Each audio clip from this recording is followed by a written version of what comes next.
마태복음 21장입니다. 마태복음 21장 1절부터 9절 말씀을 한 절씩 교독하겠습니다. 신약성경 34페이지입니다. 마태복음 21장 1절부터 9절 말씀을 한 절씩 교독합니다. 1절 말씀 제가 먼저 교독합니다. 그들이 예루살렘에 가까이 가서 감난산 벳바게에 이르렀을 때에 예수께서 두 제자를 보내시며 그리하면 곧 메인 나귀와 나귀 새끼가 함께 있는 곳을 보리니 풀어 내게로 끌고 오라. 만일 누가 무슨 말을 하거든 주가 쓰시겠다 하라. 그리하면 즉시 보내리라 하시니 이는 선지자를 통하여 하신 말씀을 이루려 하시니라. 일렀으되 시온 딸에게 이르기를 내 왕이 내게 임하나니 그는 겸손하여 나귀 곧 멍에 매는 짐승의 새끼를 탔도다 하라 하였느니라. 제자들이 가서 예수께서 명하신 대로 하여 나귀와 나귀 새끼를 끌고 와서 자기들의 겉옷을 그 위에 얹음에 예수께서 그 위에 타시니 이에 대다수는 그들의 겉옷을 길에 펴고 다른 이들은 나뭇가지를 베어 길에 펴고 다 같이 앞에서 가고 뒤에서 따르는 무리가 소리 높여 이르되 호산나 다윗의 자손이여 찬송하리로다. 주의 이름으로 오시는 이여 가장 높은 곳에서 호산나 하더라. 아멘. 오늘은 종려주일입니다. 종려주일은 부활절 전 주일을 말합니다. 이 종려주일에는 주님이 십자가에 죽으려고 예루살렘으로 입성하시는 내용이 담긴 날이 종려주일입니다. 이때 제자들은 무리들과 함께 자신의 겉옷을 벗어서 나귀 위에 얹고 길에 깔아서 예수님이 그 길을 따라 예루살렘에 입성하도록 하신 날이 종려주일입니다. 이때 수많은 무리들이 호산나 다윗의 자손이여 찬송하리로다 외치며 환호성을 쳤던 이 날을 기념하는 날이 종려주일입니다. 부활주일 딱 일주일 전에 바로 오늘 예수님이 십자가에 죽으시러 예루살렘에 입성하신 날입니다. 종려주일을 시작으로 일주일 동안 고난주간이 시작됩니다. 이 종려주일이라는 이 이름은 1928년 영국 국교의 의식에서 나왔습니다. 공생의 기간 중에 자신이 메시아이심을 비밀에 붙이셨던 예수님이 종려주일에 나귀를 타시고 예루살렘에 입성하시면서 이 그리스도의 비밀을 온창하게 만창하게 공개한 날이 종려주일입니다. 교회는 4세기부터 이 종려주일을 기념하는 행사들을 가졌습니다. 종려나무를 든 무리들이 교회에 들어오면서 주님의 예루살렘 입성을 기념하기도 했습니다. 또 중세에는 이 오늘 여러분들이 읽은 이 말씀 마태복음 21장 1절에서 9절 말씀을 읽은 후에 목사와 성도들이 십자가를 맨 앞에 세우고 영광의 찬송을 부르면서 행진하기도 했습니다. 또 로마교회에서는 마태복음의 순환 이야기가 들어있는 찬양을 부르면서 예배를 드리기도 했습니다. 종려주일은 왕으로 오신 예수님을 기쁨으로 영접하며 또한 예수님의 고난의 시작과 십자가의 죽음을 생각하며 한 주간 동안 정결하게 보내기 위해 시작하는 날이기도 합니다. 예수님은 분명히 자신이 당할 순환을 알고 계셨습니다. 그럼에도 불구하고 겸손과 평강의 왕으로 오신 예루살렘 왕이신 예수님께서 예루살렘에 입성을 하신 것입니다. 이 무렵 예수님은 제자들에게 예루살렘에서의 이제 순환과 부활에 대해서 거듭 말씀을 하셨습니다. 이 마태복음 16장 17장을 읽어보면 반복해서 예수님이 앞으로 내가 당할 고난과 죽음을 그리고 부활에 대해서 제자들에게 말을 했습니다. 그런데 제자들은 이 예수님의 말씀을 제대로 완벽하게 깨닫지 못했어요. 예수님이 예루살렘에 입성하신 이때는 유월절 기간이었어요. 이것은 구약의 마지막 유월절이 되었습니다. 왜냐하면 예수님은 유월절 어린 양, 희생양이 되셔서 다시는 이 유월절을 지킬 필요가 없어졌기 때문에 그렇습니다. 이 유월절의 어린 양은 인간들의 죄를 대신해서 죽는 양이었어요. 그런데 예수님이 한 번 죽으심으로 그 유월절 행사 자체가 없어지는 것이에요. 한 번에 단번에 인류의 죄를 대속하셨기 때문에 이제 다시는 유월절을 지킬 필요가 없어진 것입니다. 하나님이 정하신 대속의 날은 이 해의 유월절이었어요. 장소는 예루살렘이었고 이것을 예수님은 알고 계셨습니다. 예수님은 자신이 유월절 희생양이라는 것을 이미 알고 계셨어요. 유월절은 사실 유대인들의 가장 큰 축제 날이에요. 왜냐하면 이 유월절 날에 애굽의 종살이를 끝내는 날이었기 때문에 이들은 해방된 날, 기쁨의 날, 자신의 나라를, 땅을 되찾은 그런 날이에요. 그래서 이들은 이 유월절이 어마어마하게 큰 축제 날이었어요. 1000년 가까이 이들은 이 유월절을 큰 행사로 지켰단 말이에요. 유월절은 이스라엘 백성들이 애굽에서의 탈출, 해방을 기념하는 큰 절기였습니다. 애굽에서 탈출한 날이 이 유대인들의 달력 니산월 14일이었기 때문에 이날 하루가 유월절입니다. 그리고 그 다음 날부터 7일간을 무교절 축제라고 해서 유월절과 무교절이 같이 이어져요. 그래서 이걸 다 합해서 유월절 기간이라고 말을 했습니다. 이 유대인들의 달력은 우리랑 좀 달라요. 니산월, 그래서 우리는 이 니산월을 보통 4월경인데 이들은 니산월이 한 달이 아니에요. 여러 달이에요. 그래서 우리랑 좀 달력이 다른 달력을 지금도 유대인들은 쓰고 있습니다. 이 유월절 축제 때는 예루살렘부터 30km 이내에 있는 모든 장년들은 예루살렘에 와서 이 절기에 참여하도록 법으로 정해져 있어요. 유월절에 잡는 양이 25만 마리 정도 되었대요. 약. 그리고 이때 모인 사람은 한 250만에서 270만 명이 되었대요. 이 작은 예루살렘에 이 어마어마한 숫자가 모여서 이 유월절 기간에는 진짜 바글바글 어마어마하게 큰 축제가 이루어졌던 거예요. 그리고 사실 이 225만 마리 정도 되는 양과 소와 막 이런 비둘기 막 여러 가지 짐승들을 죽여서 피를 흘리는 게 이들의 제사거든요. 그러니까 피 흘린 데가 진동을 했어요, 사실은. 그런데 이들은 이게 가장 큰 축제였어요, 이들이. 외국에 흩어져 살고 있던 디아스포라 유대인들이 이 절기 때는 다 고국으로 돌아와서 고국을 방문하는 계기가 되었어요. 그러니까 이때 예수님, 그러니까 이들은 또 이 유월절 기간 미리 도착을 해서 이 유월절 기간 동안 근신하고, 그러니까 유월절 되기 전에 근신하고 정결케 하는 기간을 또 가졌습니다. 이때 예수님이 이제 입성하실 때 환호를 지었던 그 무리들이 이들이에요. 미리 와서 근신하고 정결하는 기간을 가졌던 이 무리들이었어요. 예수님이 나귀를 타고 입성한 날은 유월절 4일 전인 니산월 10일이었습니다. 이때 예수님을 영접했던 수많은 군중들은 유월절에 미리 와서 있었던 그들이 이들이었어요. 하나님은 이 거대한 군중이 25만 명 이상 되는 이 거대한 군중이 참여하는 유월절 기간에 예수님을 십자가에서 죽게 하심으로 구속사역의 완성을 계획하신 거예요. 이때 이 예수님이 십자가에 죽으신 걸 보고 부활하신 것을 본 이들이 자기네 고국에 돌아가서 이 기독교를 많이 전파했습니다. 하나님은 은밀하게 하시는 일이 많아요. 그런데 이 일은 은밀하게 하시지 않았어요. 외국에 있던 유대인들이 다 모여있는 그 순간에 하나님은 이 사역을 이루신 거예요.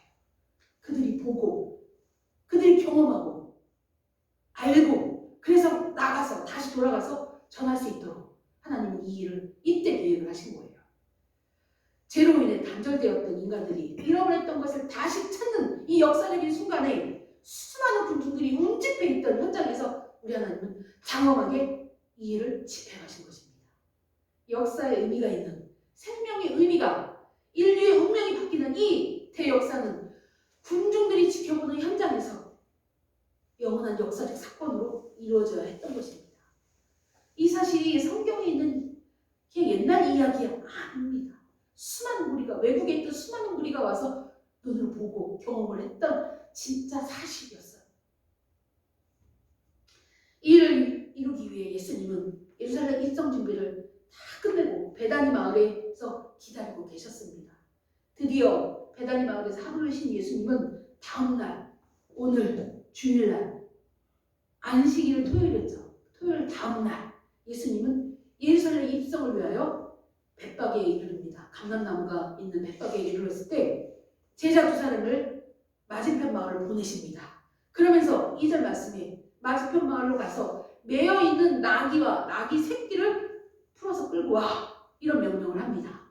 3절을 보면 누가 무슨 말을, 왜 남의 나귀를 끌고 갑니까? 이런 말을 하거든 주가 쓰시겠다, 한마디만 하면 줄 것이다, 이런 말씀을 합니다. 이 두 절만 봐도 우리 예수님의 전지전능하심을 우리가 알 수가 있습니다. 남의 나귀를 주님이 쓰시겠다, 한마디만 했는데 네, 가져가서 쓰세요, 이렇게 할 사람이 어디 있냐고. 이 자기들의 재산인데 그것도 한 마리가 아니고 엄마와 새끼 2마리를. 그리고 예수님이 건너마을 눈에 보여요? 안 보입니다. 안 보이는 곳에 나귀가 2마리가 있는 거를 미리 아시고 그걸 갖고 와, 그거 타고 내가 예루살렘 들어갈 거야, 이런 얘기를 하시는 거예요. 이 한 가지 이 2절만 봐도 우리 예수님의 전지전능하심을 다 알 수가 있는 거예요. 아, 그분은 보통 분이 아니고 진짜 하나님이셨구나, 그걸 알 수가 있는 것입니다. 이런 예수님께서 장로들과 대제사장들과 서기관들에게 고난을 받기 위해 예루살렘에 들어가려고 하시는 이유가 무엇일까요? 정답은 나왔죠. 물론 우리를 구원하시기 위해서, 하나님의 뜻에 순종하기 위해서 들어가십니다. 그것은 하나님이 정하신 때가 찼고 선지자의 예언을 이루시기 위함이셨던 것입니다. 주님의 십자가의 길은 하나님 아버지께 순종하기 위한 길이었습니다. 성도 여러분, 우리 예수님의 모습을 본받아 하나님의 뜻을 순종하는 여러분이 되기를 간절히 기도합니다. 왕이신 예수 그리스도는 자기의 성에 입성하실 때 나귀 새끼를 타셨어요. 큰 나귀는 아니고 조그만한 새끼 나귀, 그걸 타고 들어가셨어요. 만왕의 왕이신 예수님이 나귀를 타고 자신의 수도에 입성하신 거예요. 평화의 왕이신 예수님이 온유와 겸손한 모습으로 나귀 새끼를 타고 온 인류의 위대한 그리스도이신 그분이 나귀 새끼를 타고 겸손한 모습으로 예루살렘에 입성하신 것입니다. 예수님은 사람을 섬기기 위해, 자기 생명을 대속물로 주기 위해 오신 평화의 왕이십니다. 이사야서 9장 6절에 말씀합니다. 이는 한 아기가 우리에게서 낳고 한 아들을 우리에게 주신 바 되었는데 그의 어깨에는 정사를 배웠고 그의 이름은 기묘자라, 모사라, 전능하신 하나님이시라, 영존하시는 아버지라, 평강의 왕이라, 이렇게 말씀하십니다. 예수님은 평강의 왕이셨습니다. 온 인류에게 구원을 이루어 주시려고 평화로운 이 왕께서 죽으시려고 예루살렘에 입성하신 것입니다. 말은 전쟁과 용맹을 상징합니다. 그러나 나귀는 평화와 겸손을 상징합니다. 보잘것없고 못생기고 목소리도 엄청 이상해요. 볼품이 없는 짐승입니다. 평화와 겸손을 상징하는 나귀를 타고 예루살렘에 입성하신 것입니다. 예수님이 나귀를 타신 것은, 특히 새끼 나귀를 타신 것은 선지자들의 예언의 말씀을 성취하기 위한 것입니다. 이 말씀이 4절에 나오죠. 그리고 5절에 이 선지자의 말씀이 나옵니다. 5절에 이 말씀은 2가지 말씀을 섞어서 이제 여기다 기록을 한 거예요. 이 본문 5절 말씀은 시온 딸에게 이르기를 내 왕이 임하였나니, 내게 임하였나니 그는 겸손하여 나귀 위 곧 멍에 매는 짐승의 새끼를 탔도다. 이 말씀은 이사야서 62장 11절 말씀과 스가랴서 9장 9절 말씀을 합쳐서 인용한 말씀이에요. 제가 이사야서 62장 11절 말씀을 읽어드리겠습니다. 여호와께서 땅끝까지 선포하시되 너희는 딸 시온에게 이르라, 보라 내 구원이 이르렀느니라.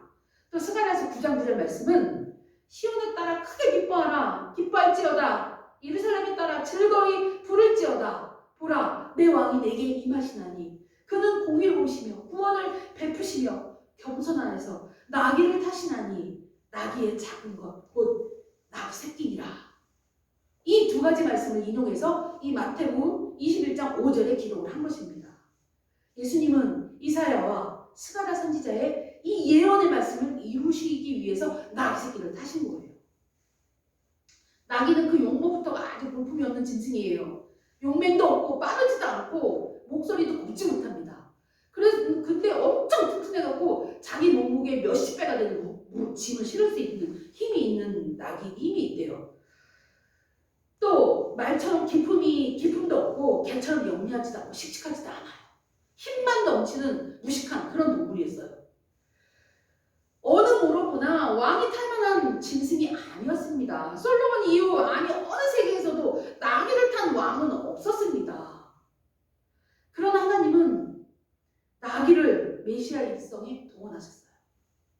이러한 나귀의 이미지는 고운 모양도 없고 풍채도 없고 사람들이 흠모할 만한 아름다운 것이 없으며 멸시와 강교를 겪으시며 진고를 동정하신 메시아의 이미지와 같습니다. 이사야서 52장 2절 3절 말씀이에요.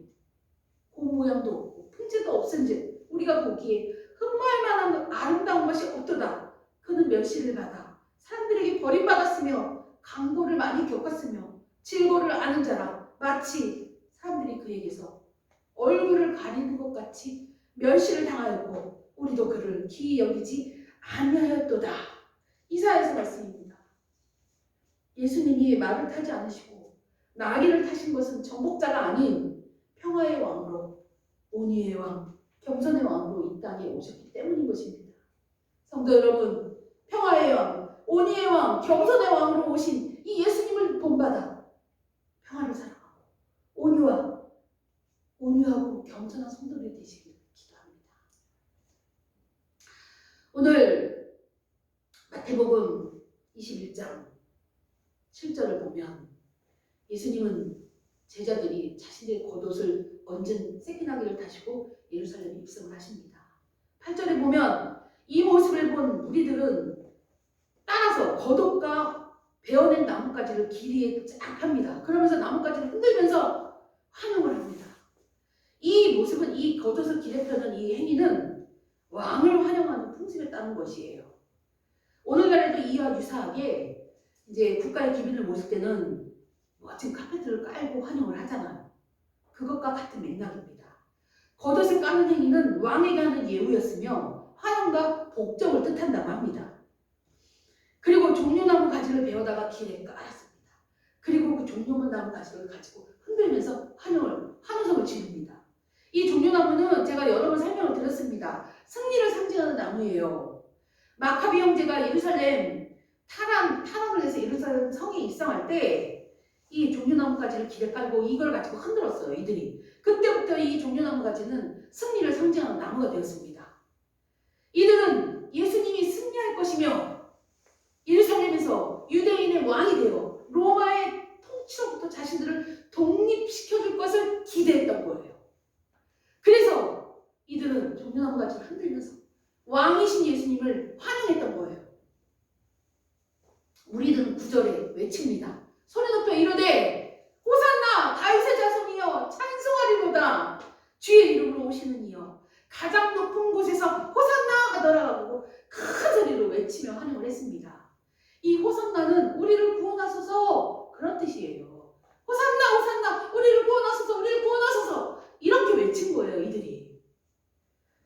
그리스도께서 앞으로 당하실 고난을 알지 못하는 이 무리들의 이 환호 소리는 그리스도가 자신들의 정치적인 왕이 아니라는 것을 깨닫는 순간 그들은 저주의 함성으로 바뀝니다. 호산나 찬송하리로다. 이 소리가 십자가에 못 박히셔서 이들이 외친 거예요. 자신들을 해방시켜줄 메시아로서 환영을 했는데 십자가에 죽어버려요. 자신들이 기대한 메시아가 아닌 걸 알고 이들은 십자가에 죽이라고 외칩니다. 이 오늘날 우리 정치하는 사람들과 비슷하죠. 처음에는 엄청나게 후원을 하다가 자신이 기대한 모습이 아니면 배신을 합니다. 같아요. 이 무리들이 우리의 모습과 똑같은 거예요. 그리고 여기서 이들이 다윗의 자손이여라고 외친 이 말 속에서 이 표현은 아주 명백한 메시아적 표현이에요. 그래서 15절을 보면 대제사장들과 서기관들이 이 말을 듣기 싫어했던 것을 알 수가 있습니다. 오늘 본문 말씀 15절 보면 본문 말씀 밑에 보면 이 대제사장들과 서기관들이 예수께서 하시는 이상한 일과 또 성전에서 소리를 호산나 다윗의 자손이여 하는 이런 하는 어린이들을 보고 놓아요. 다윗의 자손이라고 표현하는 이것을 보고 아주 싫어하고 화를 냅니다. 다윗의 자손이라는 것은 메시아, 자신들이 기다렸던 왕이라는 표현인 거거든요. 그래서 이 대제사장들과 서기관들과 이들은 이 말 자체를 아주 싫어해서 진짜 예수님을 죽일 궁리를 완전히 못 박을 딱 준비를 이때 하게 됩니다. 이들이 자신들이 구약성경에 예언되었던 메시아라는 것을 무리들이 인정하는 걸 보고 못 견딘 거예요. 그래서 안 되겠다, 진짜 죽여야 되겠다, 이렇게 결심을 합니다. 이렇게 무리들은 예수님이 자신들을 로마의 압제에서, 로마의 종살이에서 구해낼 왕으로서의 환영을 했던 것이에요. 이렇게 최초의 종려주일은 예루살렘에 큰 소동을 불러일으켰습니다. 어마무시하게 수십만 명 이 군중들이 예수님을 환영하는 엄청난 종려주일을 이루었던 거예요. 이들이 이렇게 큰 환호와 큰 행사를 치를 때 이때 긴장한 많은 이들이 긴장합니다. 로마의 병사들도, 왜냐하면 밀란이 일어날까 봐 두려워서 로마의 군사들이 어마어마한 긴장을 하고 있습니다. 또 이 대제사장들도 마찬가지예요. 이 예수님을 보고, 이 특별한 이 사람을 보고 그러니까 제사장들이 보낸 사람들이 가서도 예수님과 대화했을 때 이기지 못했어요. 이런 특이한, 너무 이 사람의 말을 막을 수 없는 그런 존재를 무리들은 왕이라고 여기면서 환호했단 말이에요. 이걸 보고 진짜 안 되겠네, 성경에서 예언되어 있는 메시아가 아닌데 메시아로 백성들이, 무리들이 메시아로 인정하면서 환영을 하는 거 보고 많은 이들이 긴장하며 지켜보고 있었습니다. 이 종려주일 사건은 이 당시에 큰 소동이 일어났던 큰 사건이었습니다. 바로 오늘입니다. 내일부터 고난주간이 시작됩니다. 월요일에 예수님은 성전 척결을 했어요. 제일 먼저 성전을 깨끗하게 정리했습니다. 장사치들, 그들을 다 몰아내셨어요. 그리고 화요일은 성전에 가서 많은 말씀을 우리들에게 전하십니다. 그리고 두 랩돈, 아주 작은 돈을 헌금한 과부를 칭찬하십니다. 부자가 한 큰 돈보다 이게 가장 큰 돈이라고 칭찬을 하십니다. 그리고 목요일날 최후의 만찬을 하십니다. 제자들이 밥을 시켜주십니다. 마지막 식사예요. 그리고 나서 겟세마네 동산에 가서 땀방울이 핏방울이 될 정도로 깊은 기도를 하십니다. 얼마나 깊이 기도하셨으면 땀이 피로면 할 정도로 간절하게 십자가를 지기 위해서 기도하셨습니다.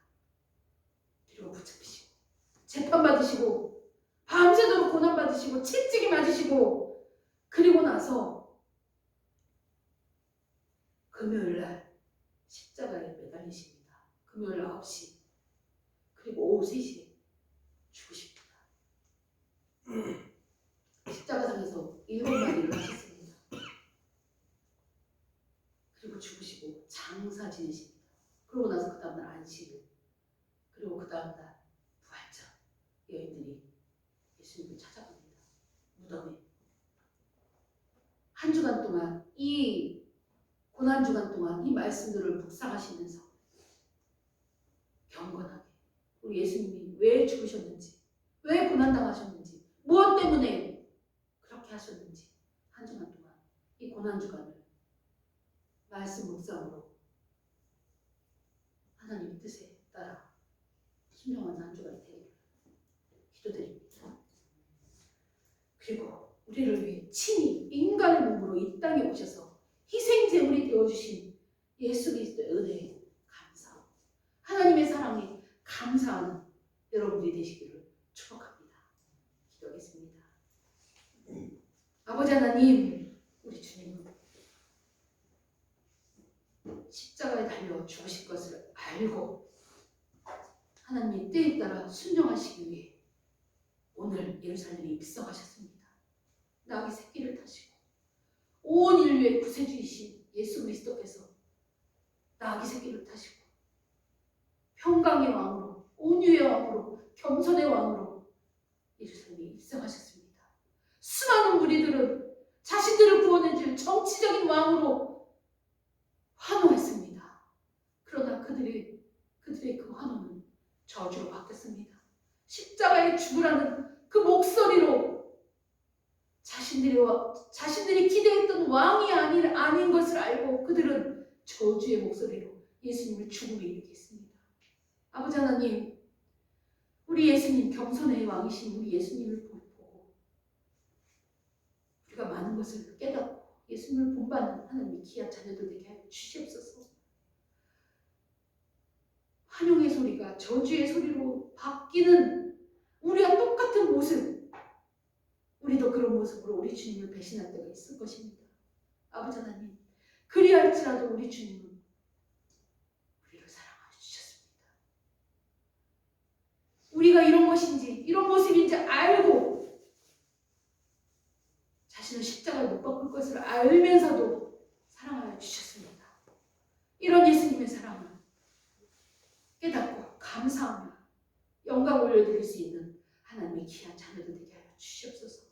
한 주간 동안 우리 주님의 고난을 묵상하며 다음 주 부활주일에 기쁨으로 하나님께 찬양을 드리는 한 주가 될 수 있도록 은혜 내려 주시옵소서.